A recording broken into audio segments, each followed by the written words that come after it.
ఆత్మ ప్రణామాలు తెలియజేస్తూ శాకాహారం గురించి మనం కొన్ని విషయాలు తెలుసుకుందాం ఫ్రెండ్స్. శాకాహారమే మానవుని యొక్క ఆహారము. మాంసం ఆహారమే కాదు అనేది మొట్టమొదటి పాయింట్.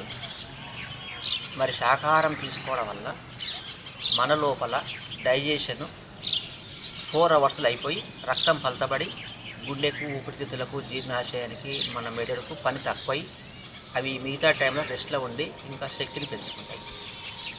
మాంసాహారం తీసుకోవడం వల్ల 72 గంటలు పడుతుంది జీర్ణం కావడానికి. గుండెకు, మెదడుకు, లివర్కు, పొట్టకు ఎక్కువ పని అయి అవి అలసిపోయి మనిషి తొందరగా నిద్రావస్థలోకి వెళ్తాం. అందుకే మనకు మాంసం తినే వాళ్ళకు బ్రెయిన్ షార్ప్ ఉండదు, ఎప్పుడు నిద్రపోతున్నట్లు, ఏదో మతిమరుపు, డల్లుగా ఉండడము అలా అనిపిస్తుంది అన్నమాట. మరి శాకాహారం తీసుకుంటే మన ఆలోచన విధానం మారిపోతుంది. మాంసాహారం తీసుకోవడం వల్ల క్రూరమైన ఆలోచనలు, పగా ప్రతీకారాలు తీసుకోవాలనే ఆలోచన, అంటే భయంతో కూడుకున్న ఆలోచనలు వస్తుంటాయి. ఎవరన్నా ఏమన్నా తొందరగా రియాక్షన్ అవుతాం. ఒక క్రూర జంతువులాగా ప్రవర్తించబడతాం మనం. ఎందుకంటే మన ముద్ద, మన బుద్ధి, మనం ఏదైతే పొట్టలకు తీసుకుంటామో మన బుద్ధి కూడా అలాగే ఉంటుంది. మనము ఎలాంటి ఆహారం తీసుకుంటామో మన ఆలోచన విధానం కూడా అలాగే ఉంటుంది. ఒక జంతువును చంపేటప్పుడు అది భయపడుతూ ఆ శరీరాన్ని వదిలిపెడుతున్నప్పుడు కొన్ని విషపూరితమైన రసాయనిక పదార్థాలు ఉత్పత్తి అయి అవి నేరుగా మాంసంలోకి వస్తాయి.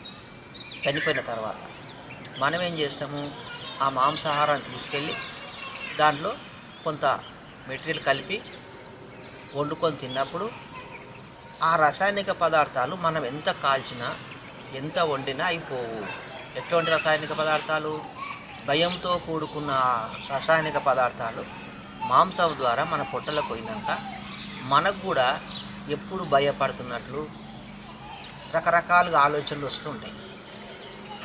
రెండవది, మనము ఆ జంతువును చంపుకొని తిన్నప్పుడు దాని జీవితాన్ని కాళ్ళ రాస్తాం మనం. అది ఇంకా కొన్ని సంవత్సరాలు భూమి మీద ఉండేది ఉంటే కూడా మనం వాటి ఆయుష్ను కట్ చేసి మనం భుజిస్తున్నాం.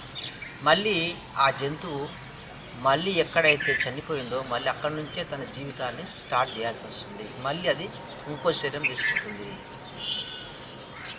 మాంసాహారం తీసుకోవడం వల్ల కొవ్వు పదార్థం ఎక్కువై గుండె జబ్బులు కానీ, పక్షవాతం కానీ, బ్రెయిన్ ట్యూమర్స్ కానీ, లివర్ జబ్బులు ఎక్కువ మాత్రం రావడానికి అవకాశం ఉంది. ఎందుకంటే మనం లివర్ తింటే జంతువులవి, ఆ మేక కావచ్చు, లేకుంటే గొర్రె కావచ్చు, లేదంటే పక్షులు కావచ్చు, ఆ లివర్ ఎక్కువ తీసుకోవడం వల్ల మనిషి యొక్క లివర్ దెబ్బతింటుంది. ఎక్కువ లివర్ తీసుకోవడం వల్ల ఆ జంతువులు, ఆ పక్షుల గుండెకాయలు తిన్నప్పుడు మన గుండె జబ్బు వస్తుంది.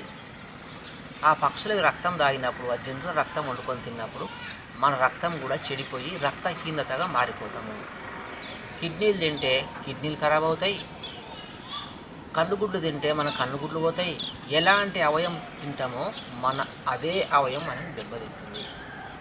నేను దీని మీద ఎంతో పరిశోధన చేసి పేషెంట్లను ఒకసారి కాదు 10 సార్లు వాళ్ళ లోపల కౌన్సిలింగ్ చేసినప్పుడు ఆ లివర్ జబ్బు వచ్చిన పేషెంట్ను, మీకు లివర్ జబ్బు వచ్చింది కదా, మీరు తినే ఆహారము మాంసాహారము, మరి ఎలాంటి అవయవాలు తినేవాళ్ళు మీరంటే, నేను ఎక్కువ లివర్ తినేవాడిని, నాకు లివర్ అంటే ఇష్టం. కొంతమంది థైరాయిడ్ వచ్చిన వాళ్ళని అడిగాను, మీకు మాంసాహారంలో ఏది ఇష్టం అంటే, మాకు ఎక్కువ కోడి గొంతులు తినేవాడిని నేను అని చెప్పడం వల్ల వాళ్ళకు ఆ థైరాయిడ్ గ్రంథి పనిచేయక ఇన్బ్యాలెన్స్ అయ్యి ఆ గొంతులో ఒక రకమైన జబ్బు వస్తుంది, హార్మోన్స్ లోపం వస్తుంది. మరి కొంతమందికి కిడ్నీస్ దెబ్బతిన్నాయి, కిడ్నీ ఫంక్షన్ పోయింది. వాళ్ళను కూడా మేము సర్వే చేస్తే, కౌన్సిలింగ్ చేస్తే, వాళ్ళు కిడ్నీలు తినేవాళ్ళు ఎక్కువ శాతం జంతువులై. అంటే ఎలాంటి అవయవం తింటామో అలాంటి అవయవం మనకు దెబ్బతీస్తుంది, మన బాడీలో చెడిపోతుంది. మనకు ఆ సంగతి తెలియదు మనకు.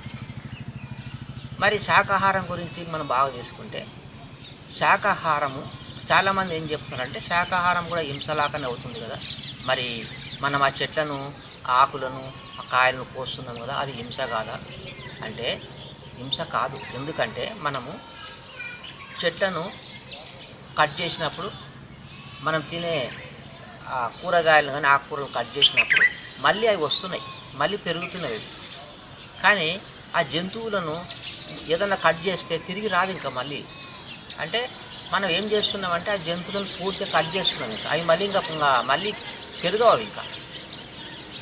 అందుకే ఈ కూరగాయల ఆకుకూరలు తీసుకోవడం వలన అక్కడ ఆ చెట్లుల్లో శక్తి తక్కువ ఉంటుంది కాబట్టి వాటికి ఇంద్రియాలు పనిచేయవు కాబట్టి దాంట్లోకి ఏ బాధ ఉండదు మనం కట్ చేసేటప్పుడు. అవి ఇంకొకటి, ఈ జంతువులను కట్ చేసేటప్పుడు అవి చాలా బాధపడుతున్నాయి, దానికి ఇంద్రియాలు పనిచేస్తున్నాయి, దాంట్లో దుఃఖం ఎక్కువ ఉంది, బాధ ఎక్కువ పడుతున్నాయి అని మనం ఎప్పుడు కూడా ఆలోచించాం. మన భోజనం చేసేటప్పుడు మన ముందరికి మాంసం ముక్కలు వచ్చినవంటే అతల జంతువు చచ్చిపోయింది, చంపి ఆ శరీరాన్ని మనకు తీసుకొచ్చి మనం ముందర పెట్టిండు వాళ్ళు ఉండి అనేది మనం ఎప్పుడు కూడా మర్చిపోకూడదు మనం. మరి ఈ మాంసాహారం తీసుకోవడం వలన మానవుని యొక్క పేగులు చాలా పొడవుగా ఉంటాయి, లెంత్ ఎక్కువ ఉంది మనం. అదే పులి సింహానికి మాంసం తినే జంతువులకు పేగులు సైజు తక్కువ ఉంది, అవి తొందరగా బయటికి రానికి అవకాశం ఉంది. కానీ మన పేగులు ఎంతో పొడుగు ఉంటాయి కాబట్టి మాంసాహారము బయటకు వచ్చేటాలకు 72 గంటలు పడుతుంది. మాంసాహారులకు ఫ్రీ మోషన్ ఉండదు, శాకాహారులకు ఫ్రీ మోషన్ ఉంటుంది. అంటే మొత్తం మీద టోటల్గా మన శరీరము పూర్తిగా శాకాహారం తీసుకునే విధంగా ఉంది. కొన్ని జంతువులు మాంసాహారం తీసుకునేటట్లు వాటి సిస్టమ్ ఉంది. భగవంతుడు వాటిని అలా తయారు చేశాడు, మనల్ని ఇలా తయారు చేశాడు. మరి మనము మాంసం కొట్టుపోయి మాంసం కొనడానికి పోయినప్పుడు మనం చూడలేము, ఆ స్మెల్ వస్తుంటే ముక్కు మూసుకుంటాం మనం. చేపల మార్కెట్కి పోయినా, మాంసం మార్కెట్కి పోయినా, ఆ చికెన్ మార్కెట్కి పోతే ఏం చేస్తామంటే అక్కడ ఉండే స్మెల్ చూడలేకపోతాం. రెండవది, జంతువులను చంపేటప్పుడు మానవుడు స్ట్రేట్గా చూడలేము మనం. ఆ గొంతు కోసేటప్పుడు దాన్ని చంపేటప్పుడు ముఖం అడ్డం తిప్పుకుంటాం మనం. అంటే అది చెయ్యరాని పని చేస్తున్నప్పుడు మన మనసు ఒప్పుకోదు, మన హృదయం ఒప్పుకోదు అన్నమాట. అయినా మనం అలాగే ప్రవర్తిస్తున్నాం. మరి ఈ మాంసము ఆ జంతువులను చంపినప్పుడు అవి మళ్ళీ జన్మకు, అవి చనిపోయిన తర్వాత వాటి యొక్క అర్థనాదాలు ఉంటాయి, వాటి ఎంతో బాధపడితే శరీరం వదిలిపెట్టినాక. మన ఇంట్లో ఒక మంచి చనిపోతే మనం ఎట్లయితే బాధపడతామో ఆ పక్షులు జంతువులు కూడా తోటి ప్రాణి చనిపోయినప్పుడు ఆ పక్కన ఉన్న ప్రాణులు ఎంతో బాధ గురవుతుంటాయి, మనకు తెలియదు అసలు.